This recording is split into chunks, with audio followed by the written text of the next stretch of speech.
Good morning, ladies and gentlemen, distinguished educators, parents, and most importantly, our young dreamers and aspirants. Welcome to this enlightening CNIW Supernova Summer Camp Seminar. And today we're going to talk about how you can tell if you are called into the major or a potential career in psychology.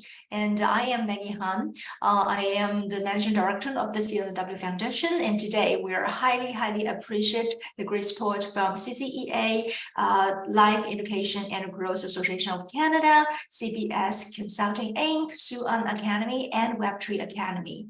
And we know that psychology, it is a very fascinating study field, and it got a lot of attentions from the youth. And to begin our journey, we would like to first welcome the organizer of today's event, the CNIW and CNIW Foundation's Chair and President, Professor Wang, to address the opening remarks. Okay, thank you very much. I know we have lots of material to cover, and also we have two excellent speakers. So I would keep my introduction very short. And by profession, I'm a teacher. I know young people often have many different opportunities, but sometimes they have a very difficult time to make decision what they will do in the future. And this platform provides this opportunity. This is the start. In the future, we are going to introduce students to the different area and help students and their parents make decision. And I'm the director of CNIW.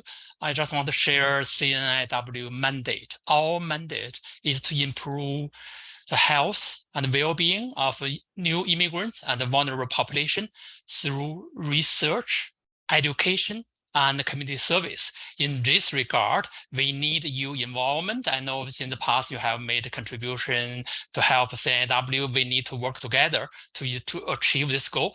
And I won't spend too much time. I just want to CNIW platform is new, but very wide and very broad. They have lots of volunteer opportunities for young people, for parents. If you want to know more about that, you can see on the slides. There are website information, cniw.org.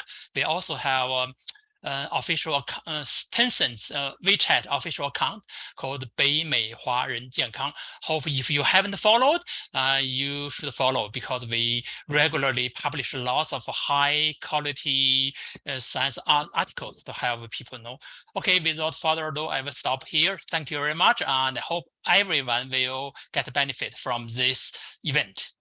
Yes, thank you so much, Professor Wang. And we know that the CNIW Foundation has recently, or even through the past few years, we share a lot of the effort from our medical-related scholars and professional peoples to coming to share their personal experience, their insights about these fields, to hopefully we could contribute a little bit more to have the future leaders in the public health or the health or the medicine related fields, that we could have more doctors like you.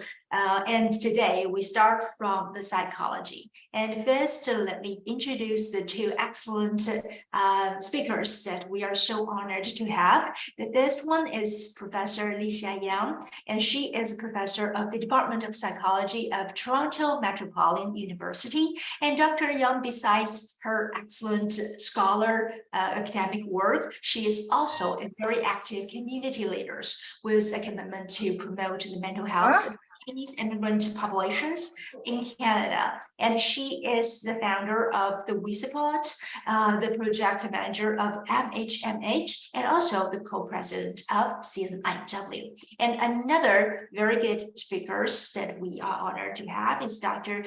Yanqing Teng, and he is a registered psychotherapist in the College of Registered Psychotherapists of Ontario, and also he is a Canadian addiction counselor. Dr. Teng is a founder of the Mind of the Technological Development, and also co-founder of the Oak Tree Counseling Centers. So today we have the scholars from academic research. Also, we have the people who work in the front row practitioners and we would like to hear from their personal journeys and how we can have our majors in a college or universities, or maybe potentially we can pursue a career in psychology. And they will break down from step to steps for what kind of the direction that we can take, and possibly what kind of the hurdles and the challenges along the ways, and the rewarding outcome of this career choice that you could anticipate. So following that, we will have a very insightful panel discussion first. So we will invite the Professor Yang to share from her personal experience at the very beginning, and then we will invite Dr. Tan to share about his insight. And this session will be moderated by a very young talent, our UT student, also the TA of our summer camp, Ariana. She will be the monitor for the first part. And we also have a Q&A session after the first panel discussion that will be moderated by Aiden, one of our summer camp students. So please remember, no question is too small, too trivial, and we are here just to help you, to clarify any kind of the doubts and to support you in your journey of self-discovery. So during even during the panel discussion or the Q&A session, please feel free to leave all your questions in our chat box, and our moderators will collect them and to raise the questions to the speakers. So now I will pass on the moderations to Ariana. Thank you so much for that introduction. So Dr. Yang, you said you had a presentation that you could share with the general introduction to psychology as a field. So you could start with that. Okay, excellent. Thank you, Ariana, and thank you everyone for taking the Saturday morning, and which is really precious for young people. And thank you so much for being here. And I have a couple of slides to show you just based on the questions collected.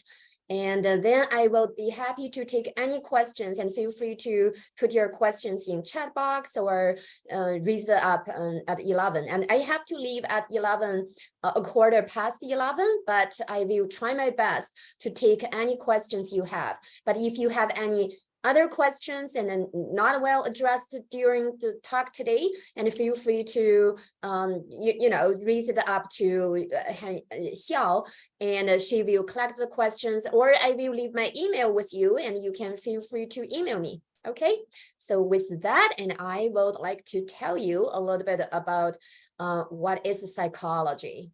So this is me, and thank you very much for CNIW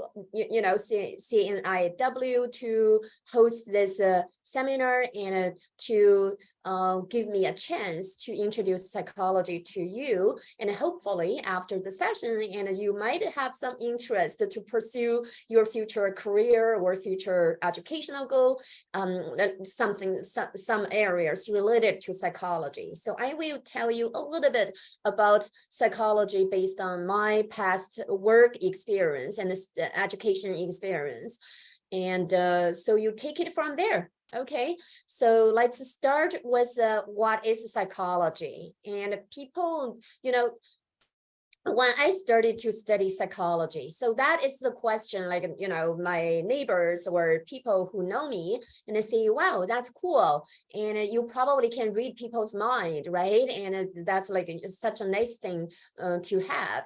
And a lot of people have those misunderstanding about psychology, and some people say it's probably just to teach people how to interact with others and how to interpret other people's thoughts and how to analyze others.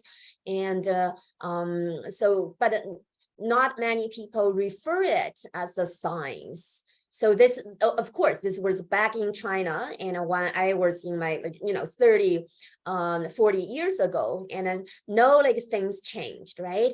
And people started to understand psychology is a science. It's a scientific study of human mind and behavior.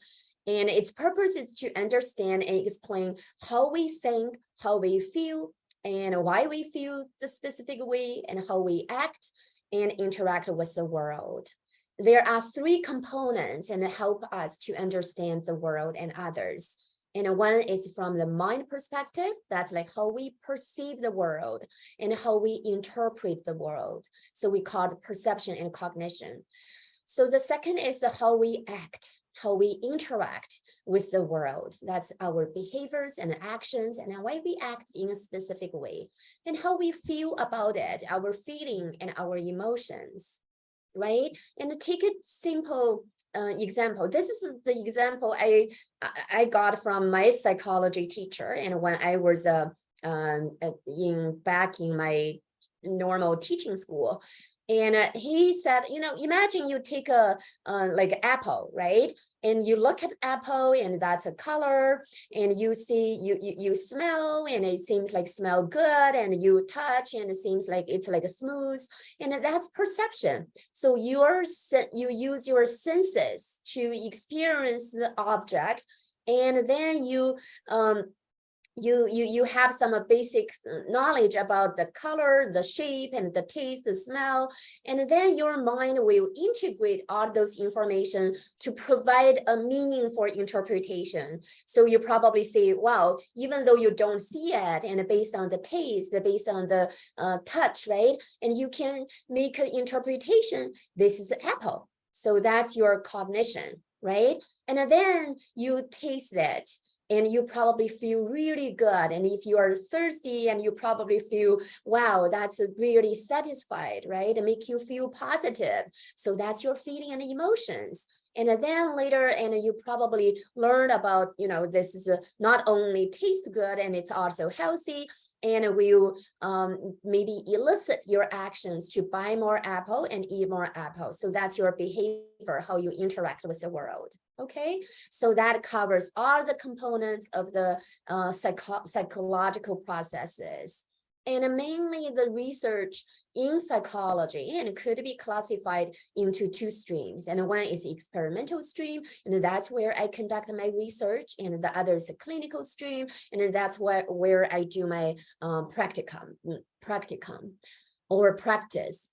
Okay, so wow, that's psychology, and as I said, and there are some common misunderstanding, or we call the myths about psychology, and that's like a commonly, and how people understand and perceive psychology, but doesn't necessarily true. So the first is, a psychologist is a fortune teller, and who can read your mind and foresee your future. So as we learn, and that's not really the truth, and even though a lot of people have that misconception, but the psychologist actually, it's based on the evidence-based research findings, and to make an inference and make a conclusion, and to guide their practice. So it's not like they can read your mind, and it's based on the typical research findings and evidence based on empirical results, and they make an inference and say, and you must be like feeling this way, and because that's most people feel in this situation. Okay, so that's kind of a research driven, data driven. And the second myth is like a psychology is the art of a mind, it's not a science. And again, and see, it's not really like a description of the mind. It's also like understanding and analysis of the data, and to draw conclusions. And usually what we do is similar as the other scientists, scientists do. And the only difference is we study people's mind. And we invite participants come to the lab, and we design some studies and research studies and tasks. They do the task, and we based on their performance, and we make collect the data and analyze the data, and make an inference and draw some conclusions. So it's a follow like steps like other science follow, and it's a science but still. Like different schools and might classify psychology, it's cross-disciplinary, and some school take psychology as in faculty of art, some arts, and some schools take it in faculty of the science. And for example, most of the schools actually put psychology as a in science stream. For example, like U of T and York, Queens, Waterloo, and they all not Waterloo, and they all consider psychology as science. But TMU, McMaster, and University of the Waterloo, UBC, and they consider psychology as in art. Okay. The third myth is psychology is about analyzing people's mind and deal with life challenges, right? And usually when we talk about psychology, usually like we think about psychotherapy and counseling or psychiatrists, and people analyze other people's problems and struggles and try to figure out the action plan to help their client. But to help you to understand it better in my research work, and it's not really about clinical population, and we look at the healthy older populations and see how to make their life better. It's how to develop their strengths and focus their potential, and how to make people's life better, even though they're healthy, and make it healthier and make it more likely to reach their potential. So that's also like a very important part of a psychology, and that's a also like a term that maybe like a positive psychology that's like focus on the strengths and the potential of the people instead of the problems or mental illnesses. So both are important and both are covered in psychology. Okay, so how could we know like we are called into psychology? So most students might think, am I a right person to study psychology, and so I make psychology my my future career, well. And if I just want to, I don't have the answer for that, and it's based on the personal choice, right? But I just want to provide some information and help you to make that decision, right? So psychology is a diverse field, and with numerous possible career paths, and it's not a specific like engineering, and after they graduate and they probably do engineer, right? Psychology, and it could be applied in any fields dealing with human beings, right? For example, like human resource department, a lot of companies, and they have a human resource department, and they do interview with people, they do assessment with a new employee, and they assess their ability and to see like whether they are the best fit for the job, and that's psychology. That's what the psychology does, and it could also be applied in the community, and to provide people with prevention related psychological support, and industry, right? And to how to facilitate your employee and to make them work to the best of their capacity, right? And that's how psychology does. So it has a very wide career market. So that's a nice one, but the thing is like, you have to think about and whether you are the right person for it. So making a career decision, it's really a personal one, and it's okay to take some time and to do some research before you make the final decision. So I strongly encourage, the high schoolers here today, and you think about it and see like whether you might be the best person for a specific program.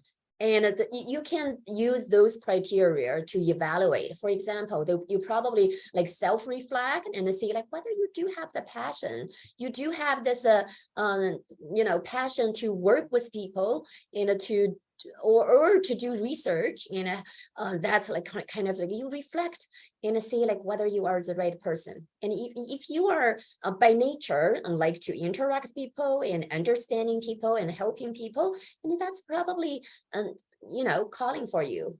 And a personal connection, and whether you have gone through some personal experience and which might be beneficial and from a psychology background, right? And whether you have volunteered and for some organizations and which require psychological knowledge and skills. So those experience and might set a solid stepstone and for you to pursue psychology, right? Okay, so research orientation, and for those who are interested in research, right? And for example, like collect the data and read literature and formulate your research questions and analyze questions and draw conclusions. And this might be right for you. That's what I have been doing, and I really love it. Right? It's kind of like you need to have some initiative to find like a novel questions to address, and you have to have this patience and attention to details and to design your study and to collect the data and analyze data.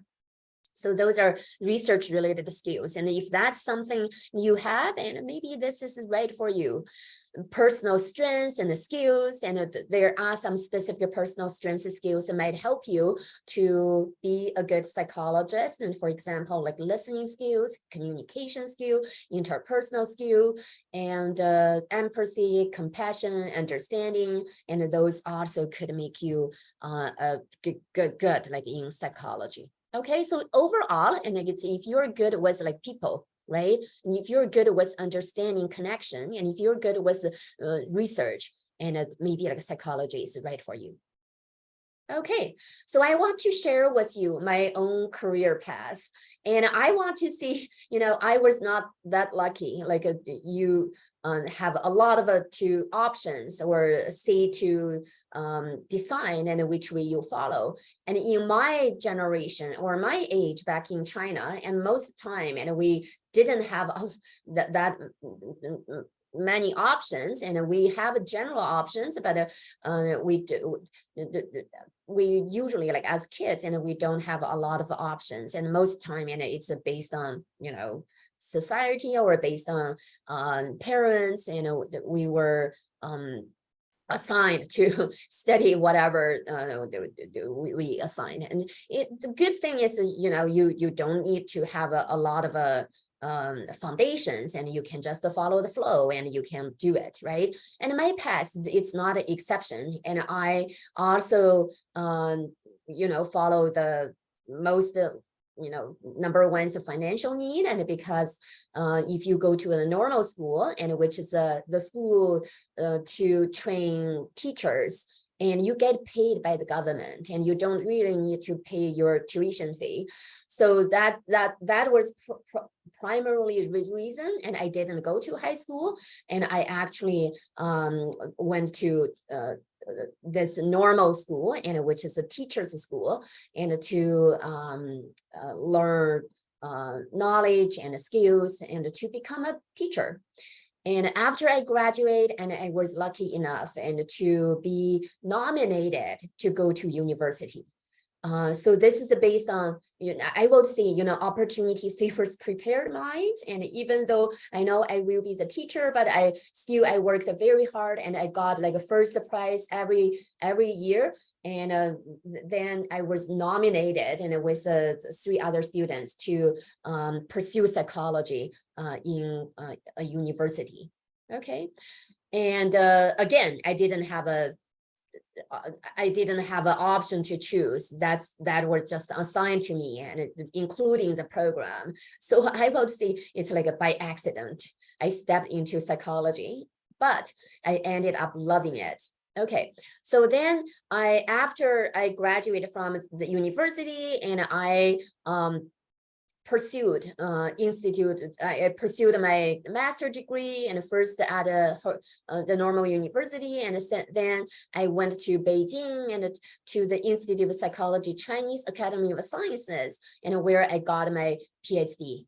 Okay, so I did like different directions, and for my master, and I did like personality and like mental health and self and a history of psychology, but for my PhD I did cognitive neuroscience, and which lead me and two postdocs, and one is in German and at the Max Planck Institute, and where I started to study aging, like aging and cognition.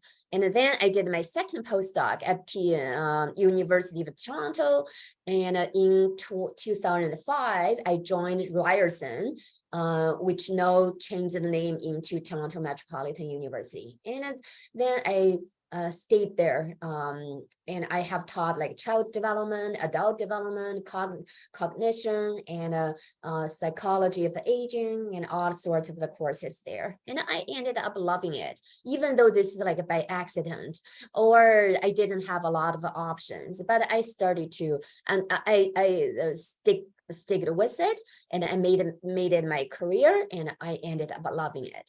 So in my research and practice, and my research mainly concern cognitive neuroscience, and like how aging brain process information, and whether we can provide them some training and intervention to help them to improve their performance, and what culture perspective, and the East West culture, and how they process information differently. So Ariana, can you okay. And the second area is the psychological well-being, and that was also like since my university, and I actually did counseling volunteer as a volunteer, and for my school for the students, and I continued that in my part-time during my graduate period. And then during the pandemic, and I started this new line of research, thanks Dr. Wang, and who is the president of the CNIW, and who approached me and to apply for a grant, and the grant actually got approved, and we started this research project to look at the psychological well-being of immigrant population during the pandemic. So my concern is my main research question is like how pandemic affect their mental health and well-being, and what might be the mental health status of vulnerable populations, including older adults and immigrants. Okay, so those are my two research areas, and I also do some community work. Okay. Dr. Yang, there is a question in the chat from Jane. If you could go read that real quick. Can you read the questions to me? It's in Chinese. 是一个家长的问题，他是您可以看到 chat box 里边的问题吗？我帮你 read 一下问题。哦，看到了。好的，那我一会儿来回答好不好？好的，好的。好的。先 stay there 哈。Okay. So thank you for the question. Okay, so for what do we take, and for those who are prepared and you decided and you think you are right for psychology and you want to take it, and what about the what kind of courses? What does it look like, right?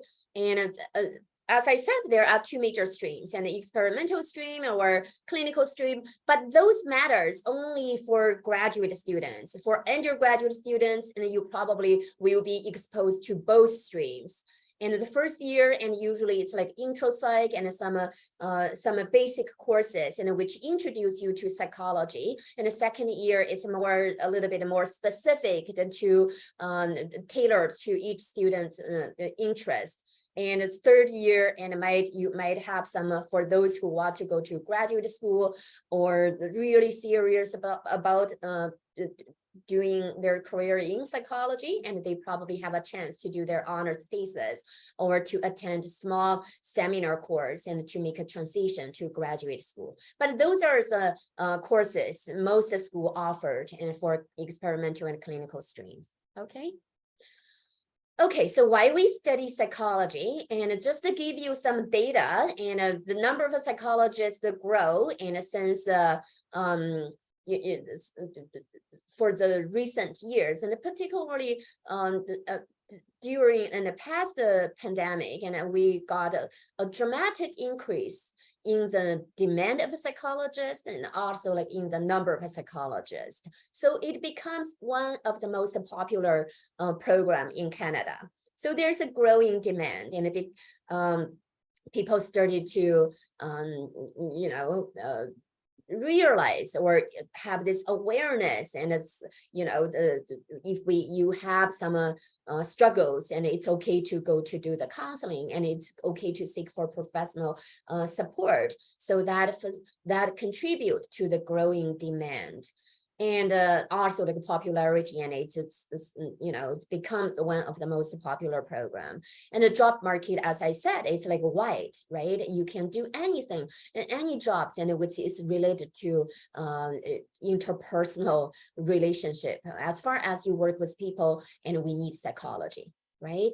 And it also like learning psychology, not only like helping others and help you with a career, and it also help you with your personal growth and those knowledge and the skills, and it can make you a better person. Right. And admission, and it's not so scary, right? And it's like a very minimal or decent. Of course, it's competitive. So I can give you some numbers. For example, TMU, my program, and usually like we got like 1,000 like students apply, but we only take like 100 to 200. So that's but the minimum grades requirement is not that scary.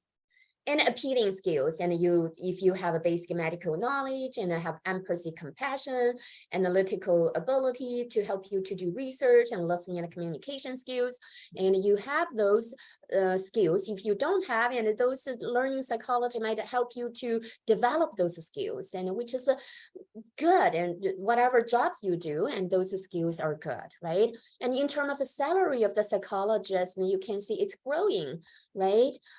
If you have a more experience and your salary is higher.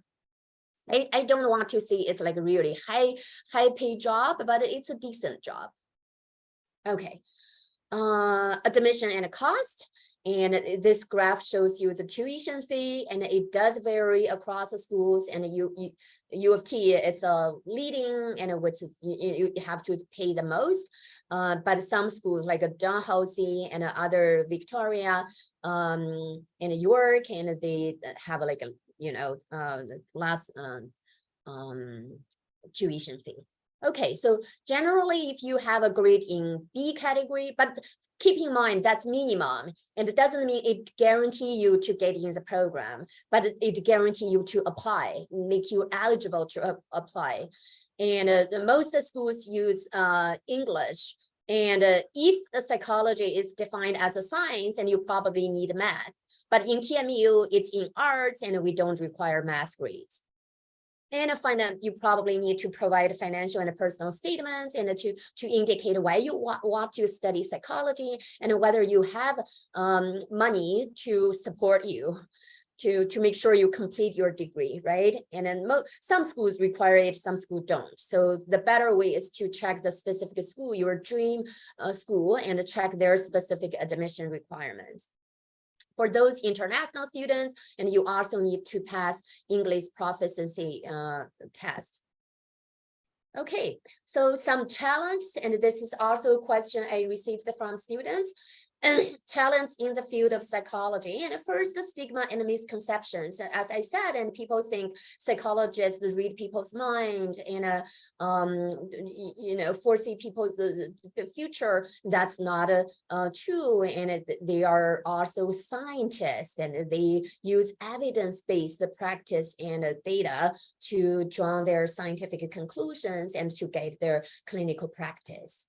Okay, but the stigma is still very strong. And for example, like the people who have mental health problems, and they probably don't like to seek for support, and because they think that's kind of a shameful, or they think people might view them as different, special, or in a negative way, right?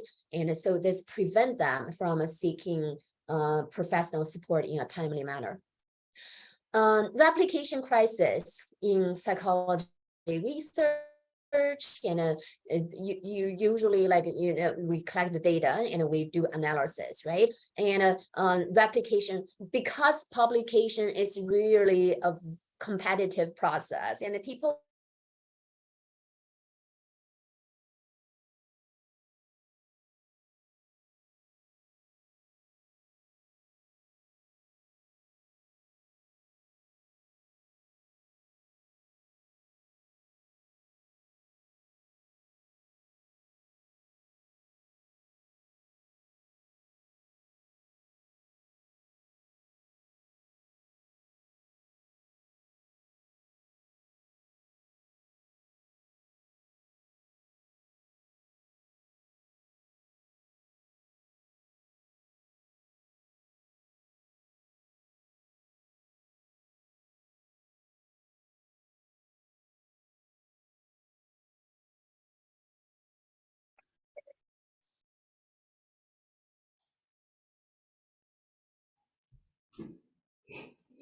Yeah, I think Dr. Young's network has some problem issues.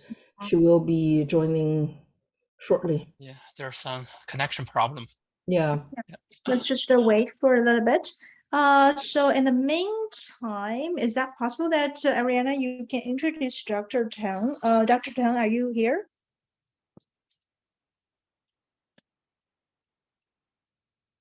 Tang 医生，您在吗？ Yes, yeah.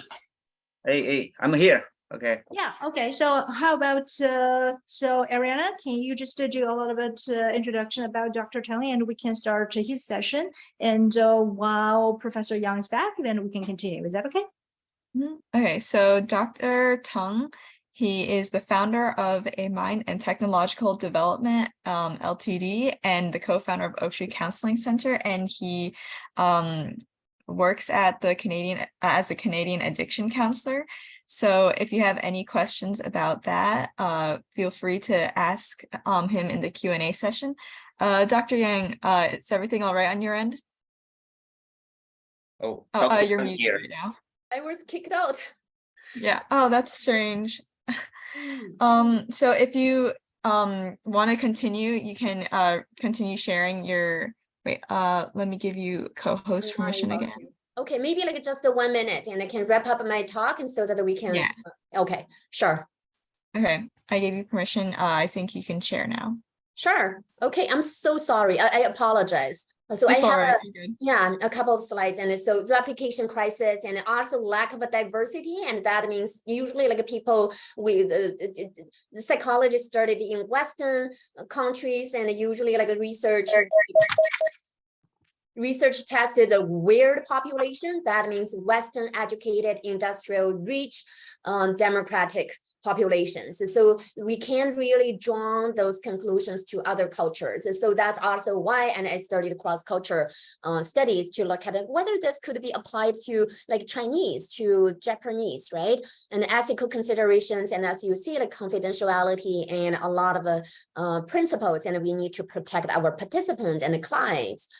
Right. Okay. So finally, I just want to thank all the funding agencies, and including SHRC and CHR, AgeWell, MyTax, and also numerous like internal grants, which without the money, and I'm not able to do all the research.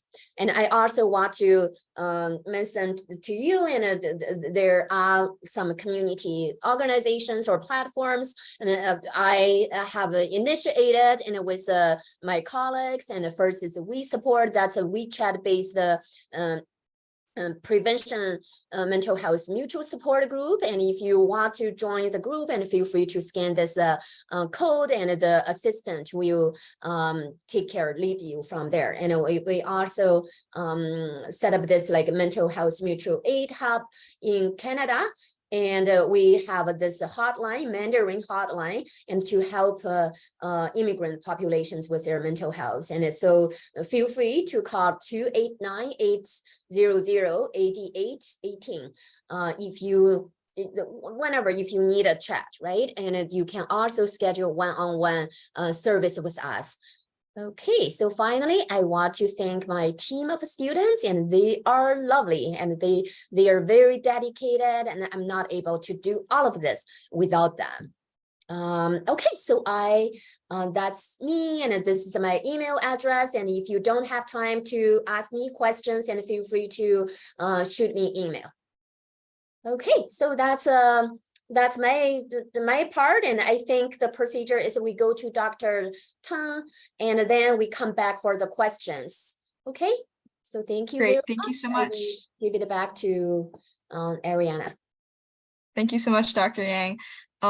So Dr. Tang, if you're prepared, we can start asking you some questions.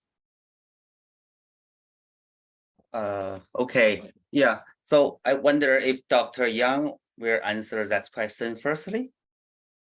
No, we're gonna first go to your panel where we ask you some main questions, and then we'll go to the Q&A. No problem. Okay, so you work as an addiction counselor. What drew you to the field that you wanted to pursue that kind of career?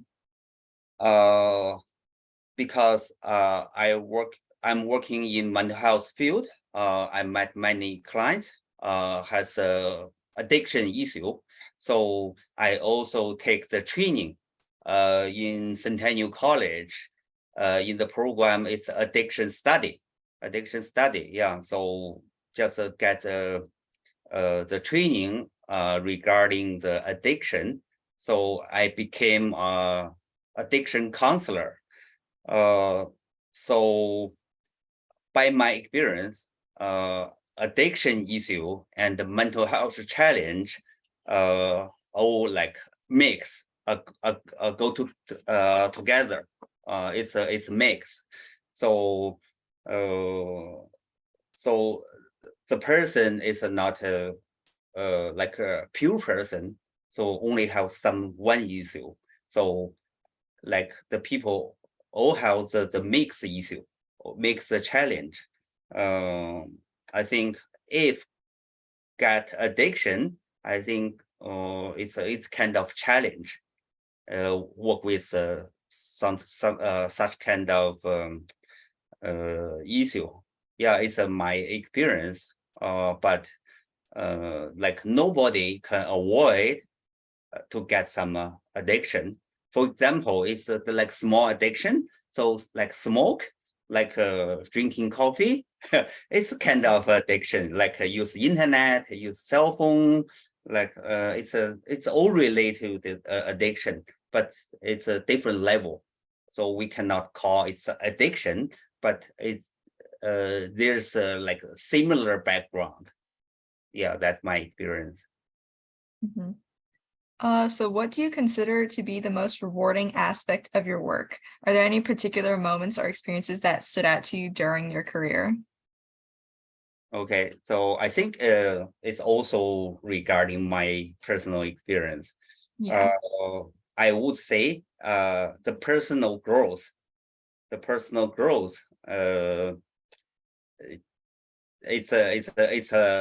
bigger. It's the most rewarding when I do the like the counseling job, the sex therapy job. It's my personal, but I also can experience. So the person can be changed. So they can grow up. So I gain some hope. So when I work with the people, I also can feel my respect to the people it's the people, they are very brave. They can work with their issue, can open up their issue. It's a very challenge, but I admire the people can face their challenge. That's my experience. It's lovely. How has the field of psychology evolved over the years, and like what new developments do you find like the most promising and exciting? So my background is not psychology. My background is medical. So I was in medical school in China. I was like a psychiatrist. It's related to psychology. So when I did some psychotherapy in the hospital in China, but I start to connect to the psychology or mental health when I came to Canada. I got a lot of training. So I can feel the psychology develop very fast. So I often compare my knowledge or my experience today and like 30 years ago. So I can feel psychology develop very fast and change a lot. I also got some new idea.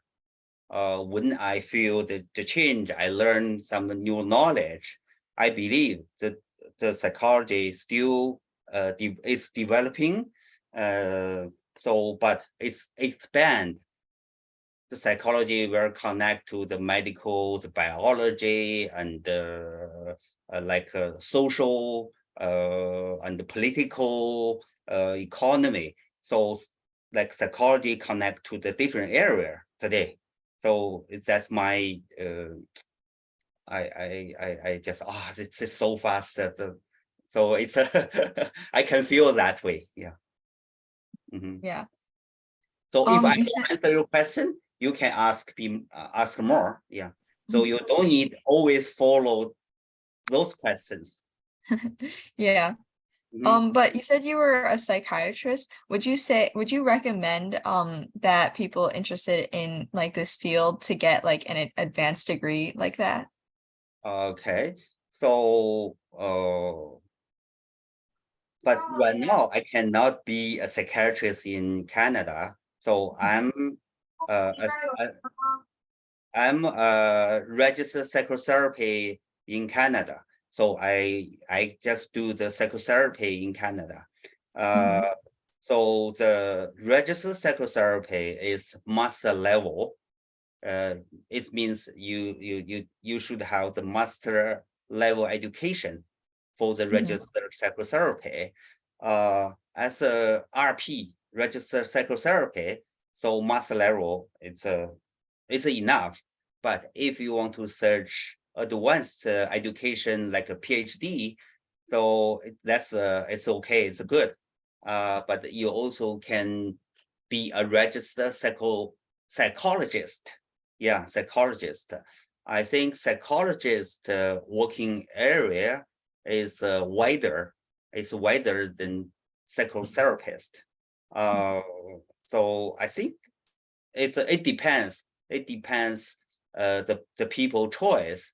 But so far, I'm just in the position.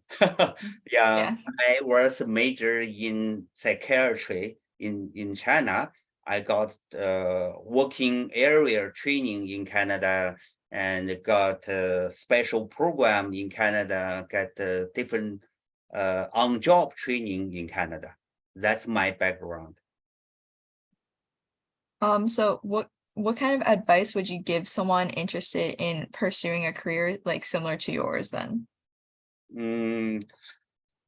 So my experience for so seeking the career as a like psychology or mental health field, if you want, yeah, so you can try. So my advice is just try. It's called exploring, just also can calling. So if the career call you to get in or not, so you just listen to your heart. Do you want to work in the field?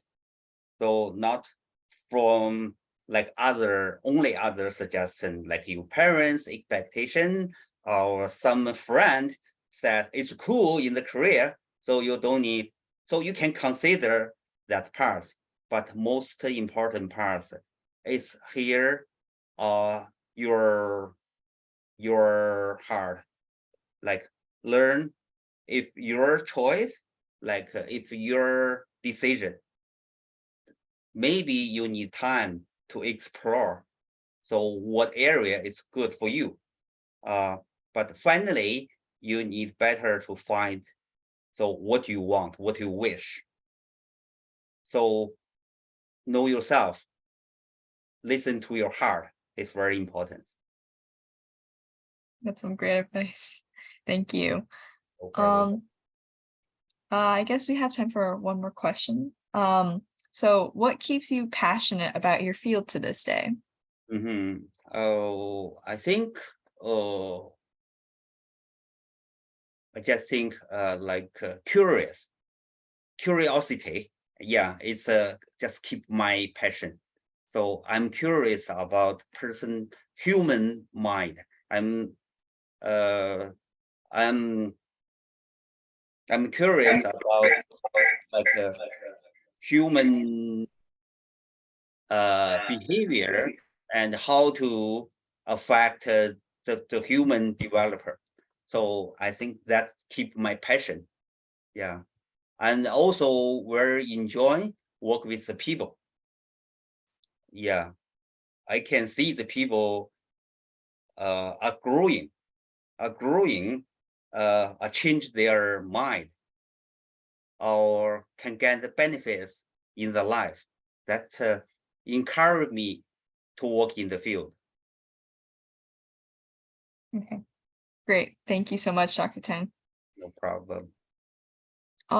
I guess we could go over to the Q&A session. I'll hand it over to Aiden.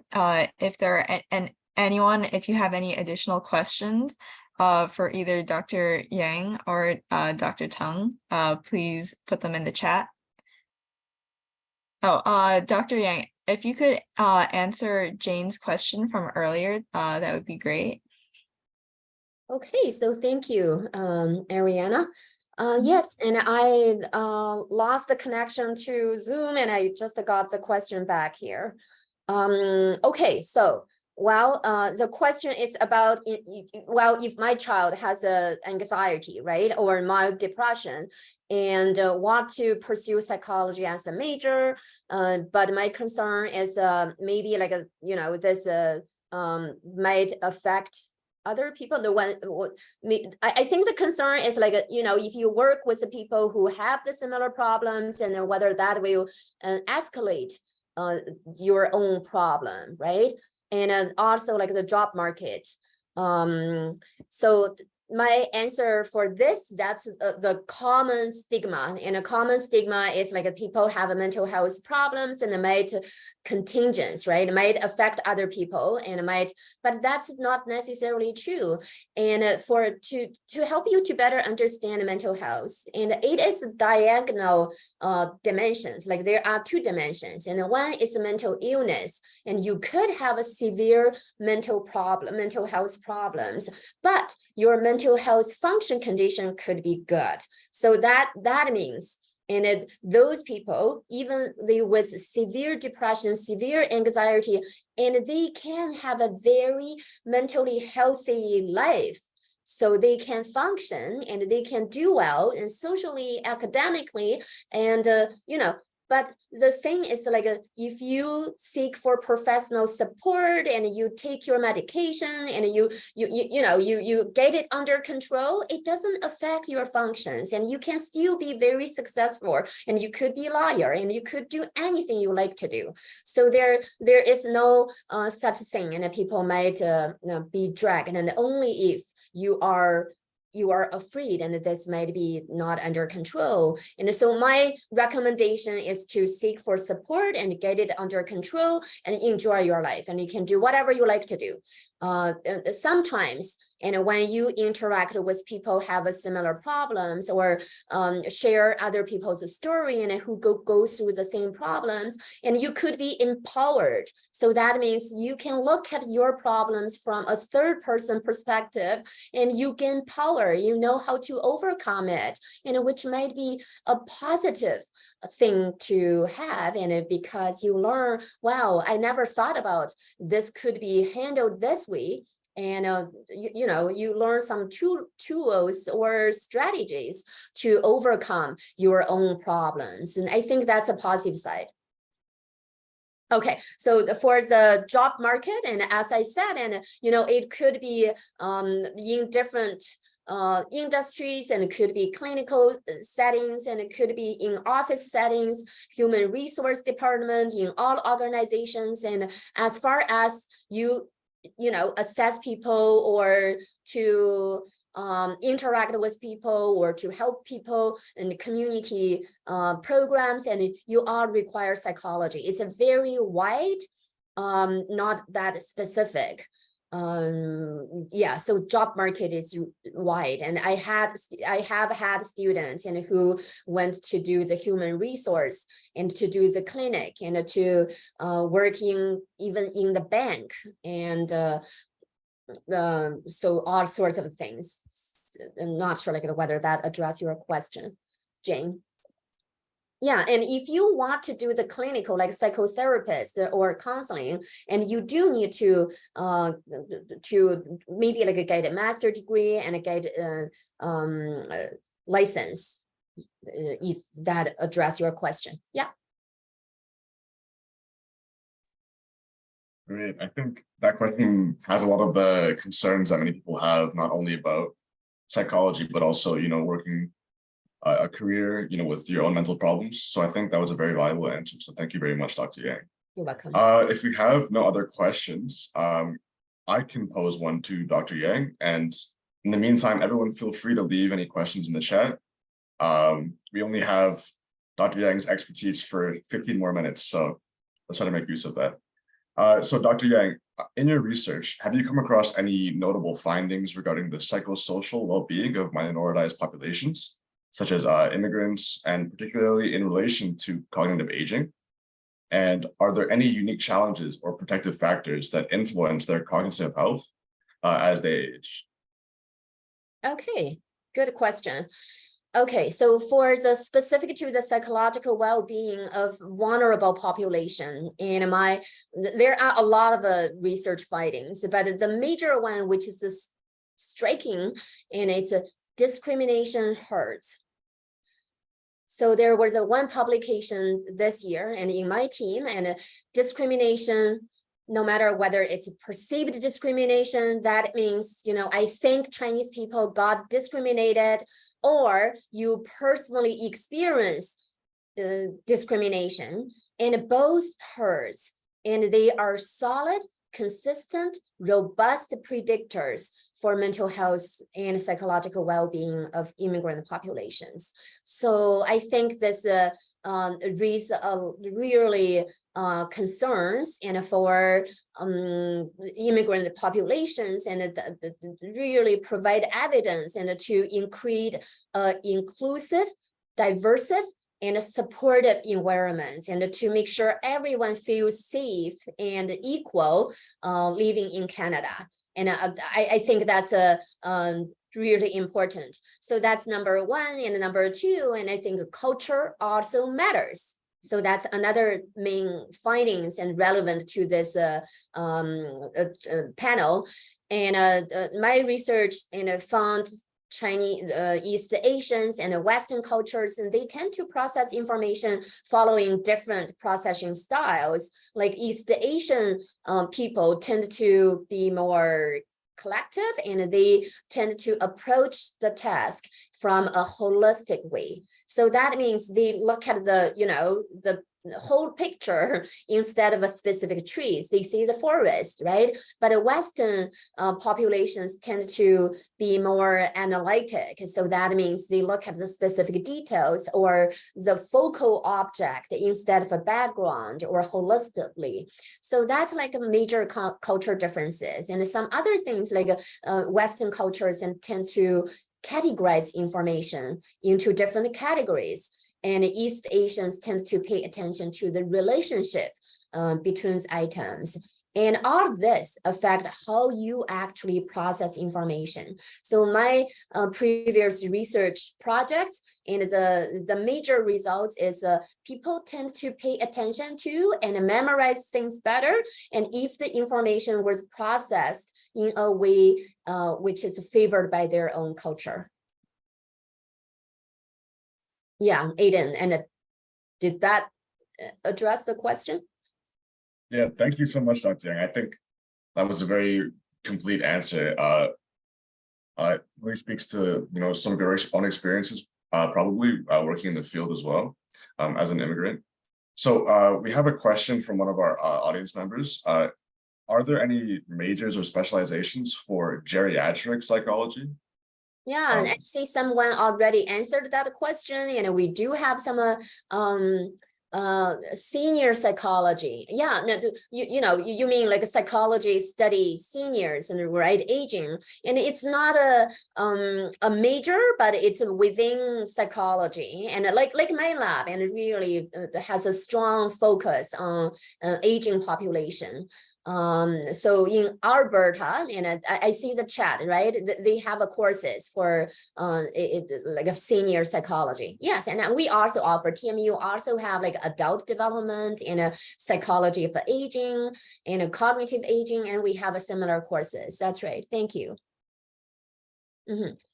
But if you think it's kind of for adults, right, for older adults to learn psychology, and I think a lot of schools has continuing education program, and in TMU, and we have a what is called trans school, and trans school is continuing education program, and you can for sure, and you can choose some psychology courses to register, and the TMU also have like a 50+ program, and they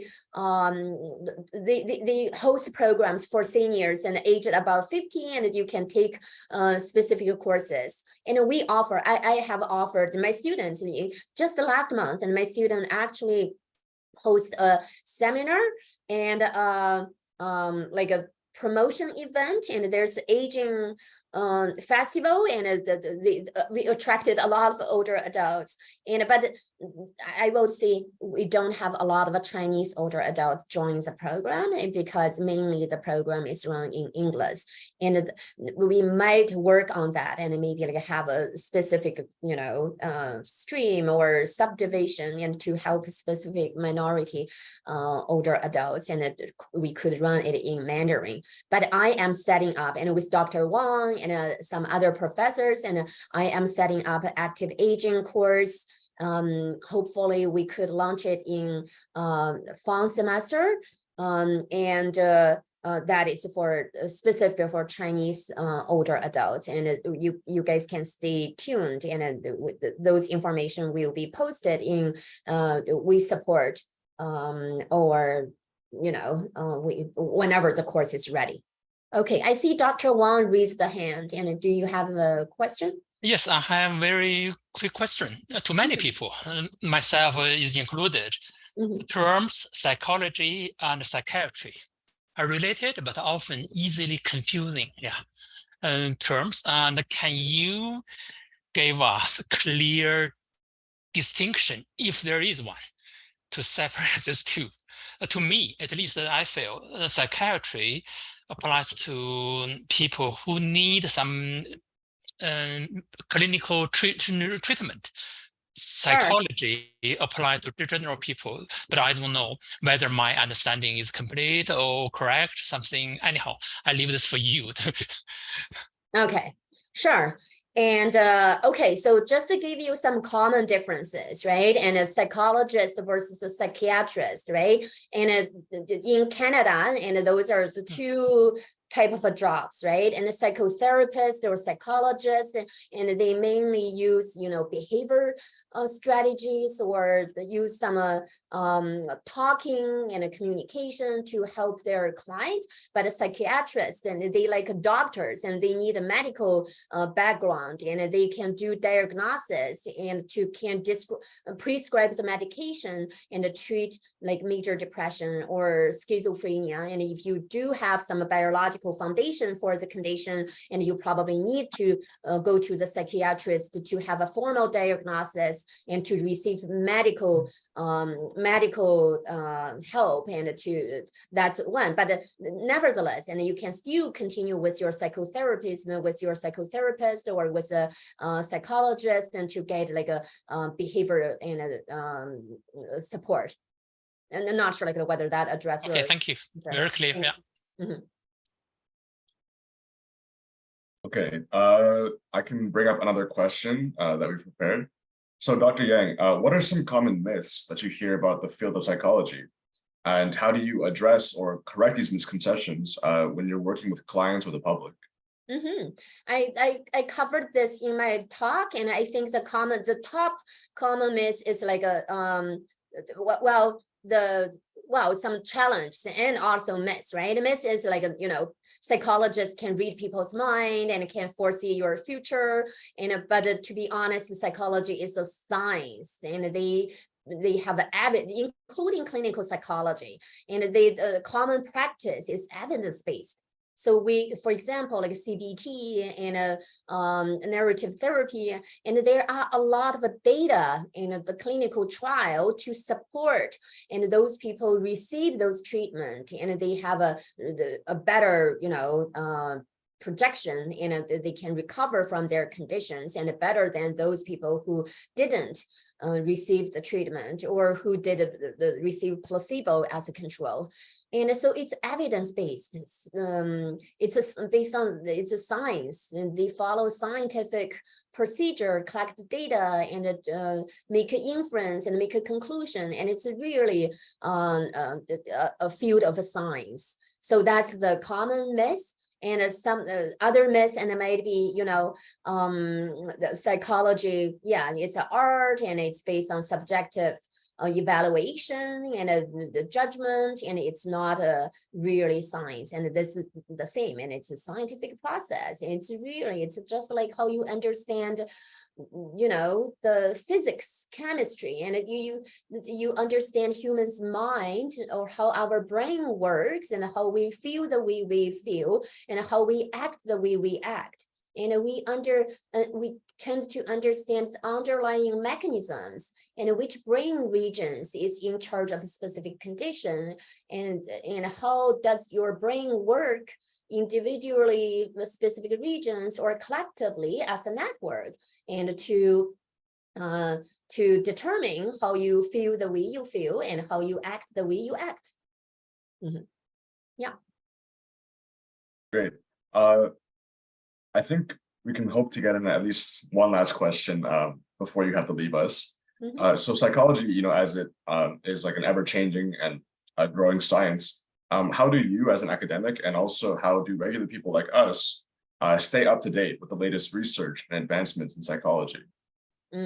Yeah, and this is like interest driven. If you do have a passion to help people and to do research, and you will find a way to keep you up to date. And for example, and pay attention to the recent publications, and also reach out to your colleagues and seek for collaborations, and stay up to date. And because most of the time it's a collective and teamwork, and people, you learn from other people, and you also contribute to the literature, and to facilitate or elicit interest in other people's work. And this is a collaboration, and this is a and this is like a dedication and a passionate pursuit, and you can find a way, as far as you are passionate, and you will find a way to keep you up to date.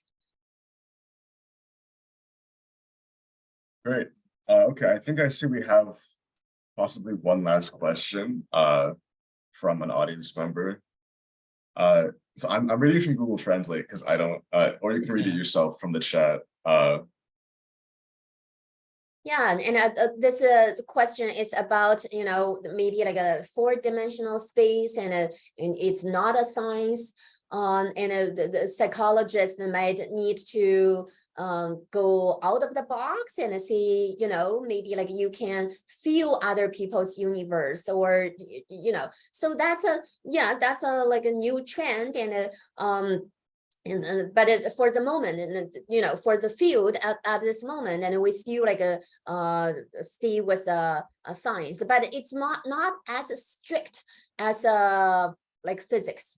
And we do have some like a subjectivity, and that is criticized by scientists about psychology, and they just think you make up the story, and you try to create stories to interpret your data, and well, that makes it, I would say that's the beauty of the psychology, and you can perceive your data and add in your personal experience and your personal perspective, and based on the literature, and to interpret the data. And this is about research, right? But in practice, and I do agree, and you do need some sense, like, you do have this sense of a compassion, empathy, and basic listening skills. But a lot of this, and it could be trained and to develop those skills. So yeah, and I agree, and it's not fully data driven, and it's both way. It's a top down and bottom up, right? Bottom up is like a data driven. You collect the data, you analyze the data, and the top down, it's based on the literature, based on your experience, and based on your prediction, and to interpret data. It's like interaction of the top down and bottom up processes. Thank you, Professor Yang. And I know that you're busy, and we truly appreciate that you're sharing. Hopefully that it can give our students a clear understanding about whether the psychology could be their calling. And dear participants, please just dive into this intellectual exploration and unveil this captivating world of psychology. If you are interested, don't stop it with any kind of the challenges ahead of you. And we do at the CNIW Foundations, MHMH, or we support, we do have a lot of wonderful programs that, so stay tuned with us, and we hopefully that in the future we could provide more kind of the volunteer or other opportunities that are available. So just to follow us, have attention for us, and let's just give an applause for Professor Yang, and thank you so much for your support. Okay, so thank you, everyone. It's a pleasure to be here. And if you have more questions, feel free to send me email. Okay. Okay. Bye, everyone. Yeah, thank you. Thank you. Thank you. And we do, Aiden, so we would like to continue the Q&A session with Dr. Tan. Is that okay? Yeah, so everyone can feel free to start leaving questions for Dr. Tang in the chat, and we'll make sure they'll get asked right away. So in the meantime, I can start with one. Yeah. So what would you say are some of the common underlying factors or psychological mechanisms that contribute to the development and maintenance of addiction? And how does understanding these factors inform your approach as an addiction counselor? Oh, you mean as a counselor? So yeah, the strategy, you are talking about the strategy and the intervention? Yeah, okay. And the contributing factors. Okay. So I think that is a big question. But keep it simple. I just want to say, usually we cannot just start to deal with addiction. So I think just need to deal with the mental health issue, or deal with the physical health. So then can help the people to overcome the addiction. So if only control the addiction is just a behavior control, that's not easy. So that although easy to relapse, but at the same time, just also use some behavior strategy to deal with behavior. So at the same time, but from the we need work on the underlying issue for long term to help the people to get recovery. That's a strategy.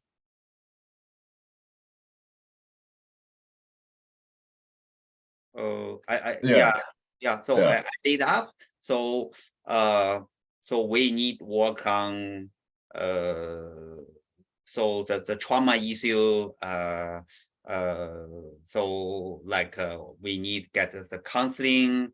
So the behavior part, like a 12-step treatment, like AA.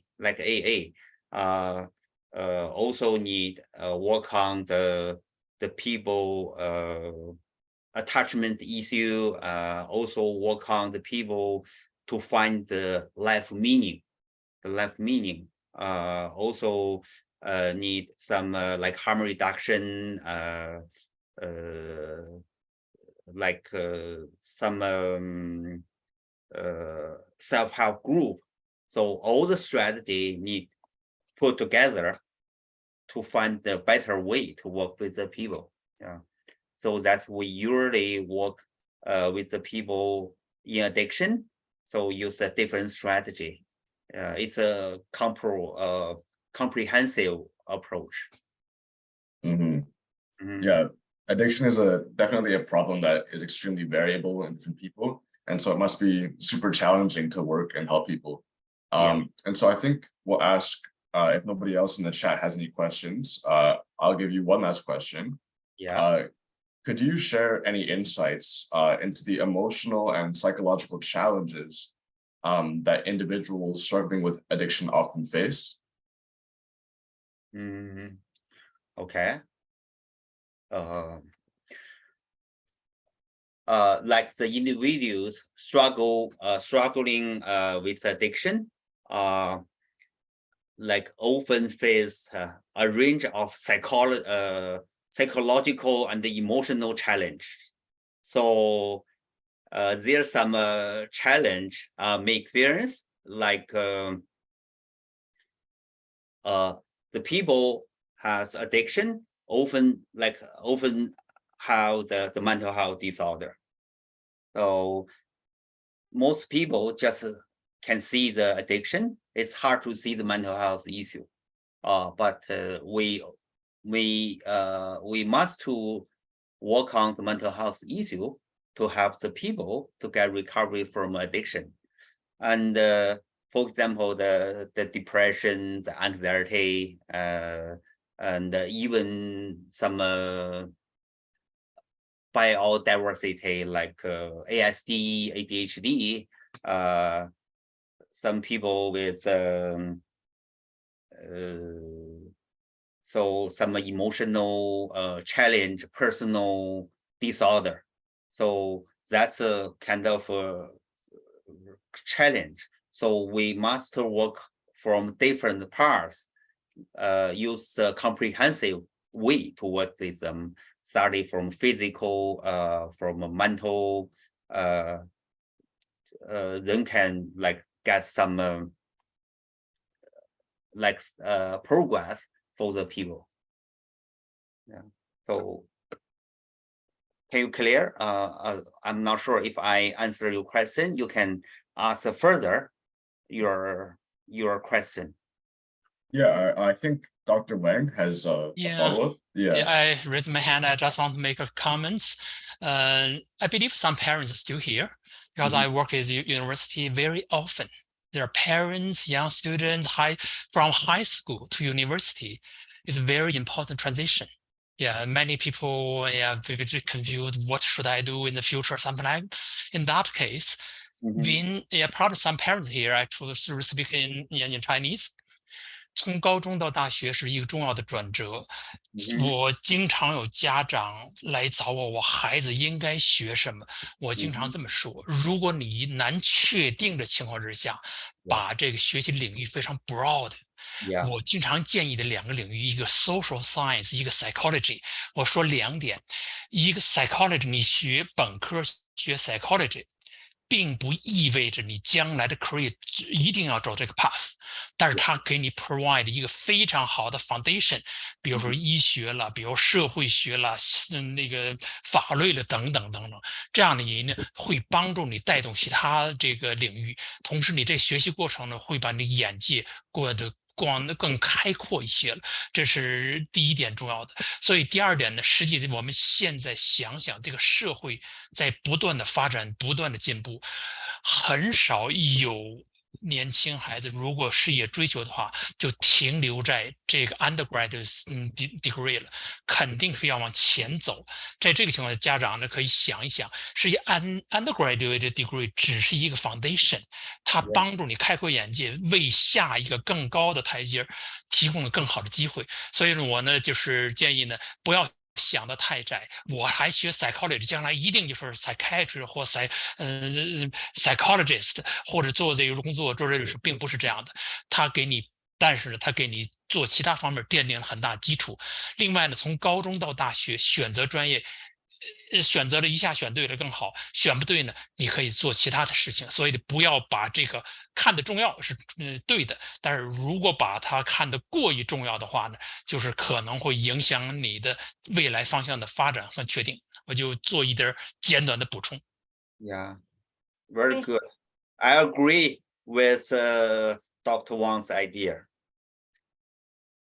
Okay, so thank you everyone, and we are almost out of the time that we have already recorded today's session. So later on, we will share it in our YouTube channels. So if you go to, I've already shared that link into our chat box, and also we're going to make a little bit of summation about what we have covered and publish in our website and WeChat account. So do please follow us, and we just hope, every journey starts from a single step.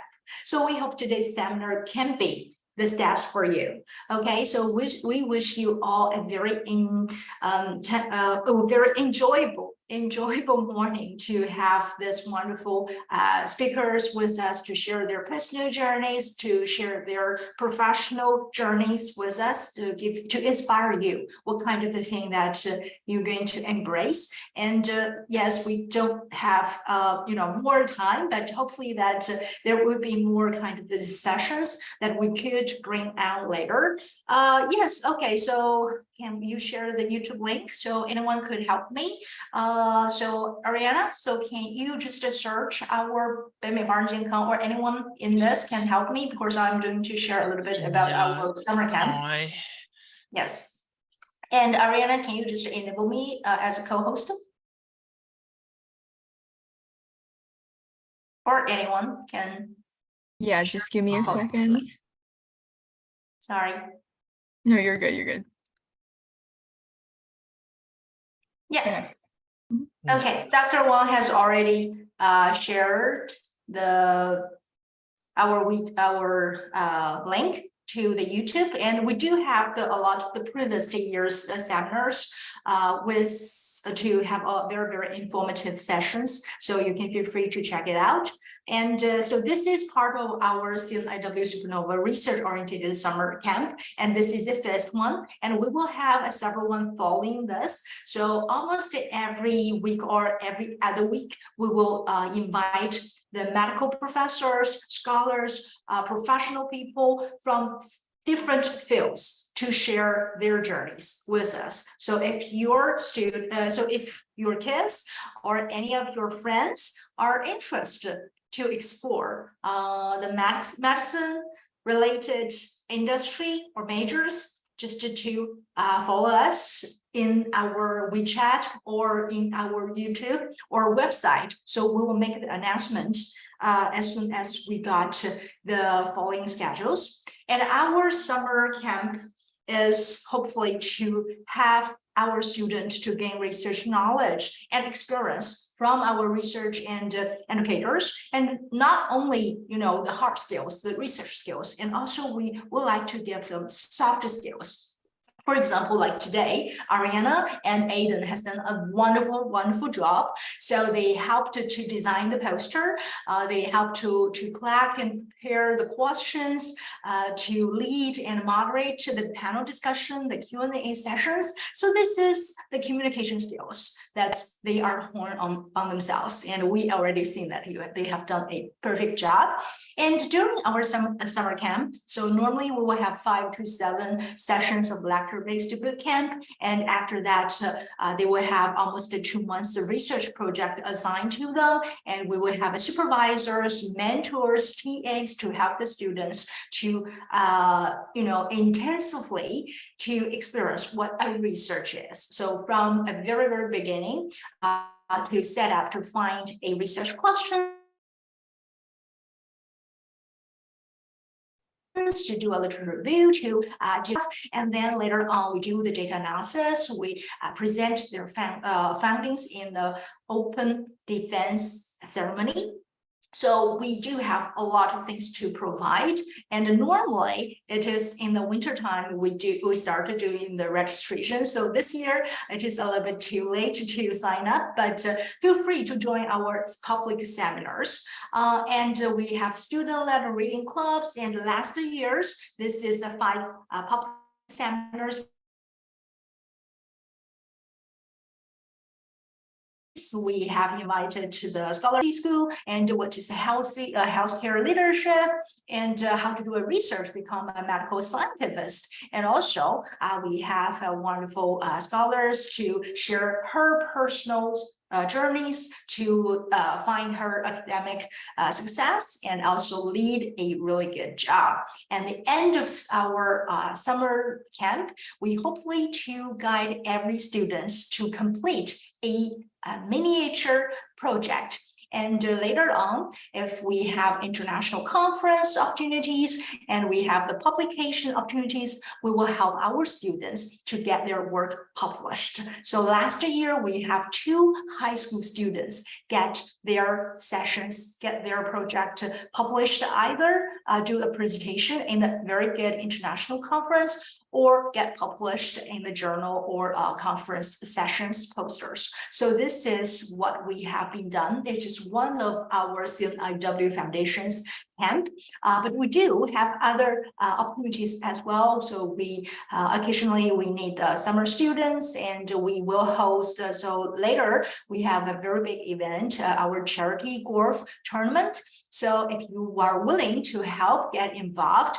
no matter from get a soft skills from a volunteer opportunities or other things, because all the participant is professional related in the medical field or any other professionals. So we are willing we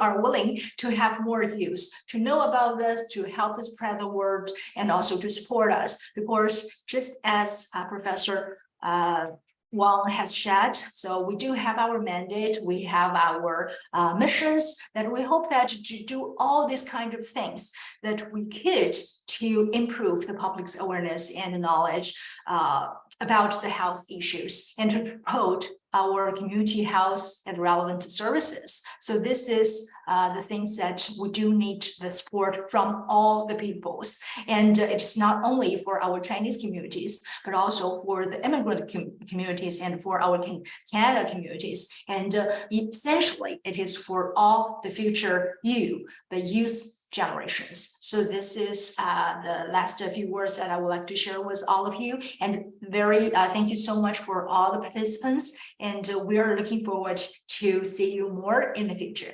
Okay, so any questions right now, you can feel free to raise your hand. Otherwise, and we can just call it a day.